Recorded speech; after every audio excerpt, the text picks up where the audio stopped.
अगली सुबह हरिराम ने पुराने ठेले को साफ किया। उसने सामने एक छोटा सा बोर्ड लगाया, हरिराम की चटपटी पाव भाजी। आइए आइए, गर्मा गर्म मक्खन वाली पाव भाजी खाइए। भैया, ये पाव भाजी क्या होती है? हमने तो गांव में पहली बार देखी है।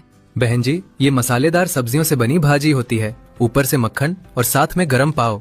अच्छा, तो फिर 2 प्लेट लगा दो। अभी बना कर देता हूँ। गरम पाव तवे पर सेकते ही उसकी खुशबू आसपास फैलने लगी। मैंने ऐसी चीज पहले कभी नहीं खाई।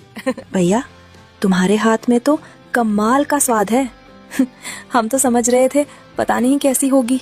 बस आप लोगों को पसंद आ गई, मेरे लिए यही सबसे बड़ी खुशी। दोनों महिलाएं चली गईं। थोड़ी देर बाद उनके साथ आए 2 और लोग भी पाव भाजी खाने लगे। दिन खत्म होते होते हरिराम की सारी भाजी बिक गई। भगवान का धन्यवाद है, आज पहली बार लगा कि हमारी मेहनत सही दिशा में जा रही है। अगले कुछ दिनों में हरिराम की पाव भाजी का स्वाद धीरे धीरे पूरे गांव में मशहूर होने लगा।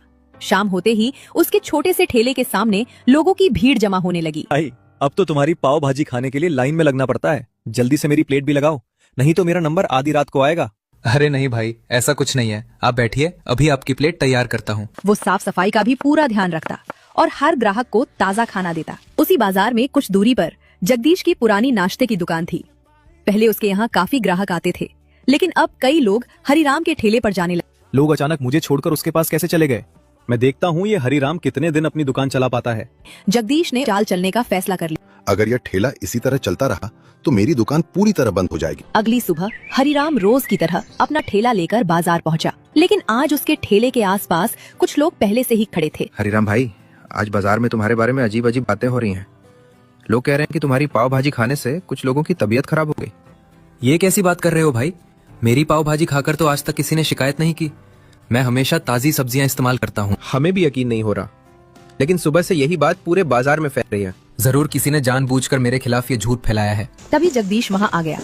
उसके चेहरे पर हल्की मुस्कान थी। अरे हरिराम, मैंने तो तुम्हें पहले ही समझाया था कि इतना बड़ा काम संभालना आसान नहीं होती है। जगदीश भैया, अगर आपको कोई शिकायत है तो सामने से कहिए, बिना सबूत किसी के बारे में अफवाह फैलाना ठीक नहीं है। जगदीश वहाँ से चला गया। हरिराम बहुत परेशान था। तभी गांव के सरपंच दयाल सिंह वहाँ पहुँचे। उनके साथ 2 गांव वाले भी थे। हरिराम, हमें तुम्हारे ठेले के बारे में कुछ शिकायतें मिली हैं, लेकिन मैंने अभी तक किसी की बात पर भरोसा नहीं किया है। सरपंच जी, आप चाहे तो मेरे ठेले की पूरी जांच कर सकते हैं। मैं खुद चाहता हूं कि सच्चाई सबके सामने आए। ठीक है। सरपंच ने सब्जियां, मसाले, मक्खन और बाकी सामान ध्यान से देखा। सब कुछ ताज़ा और सही था। यहाँ तो कोई खराब सामान नहीं है। तभी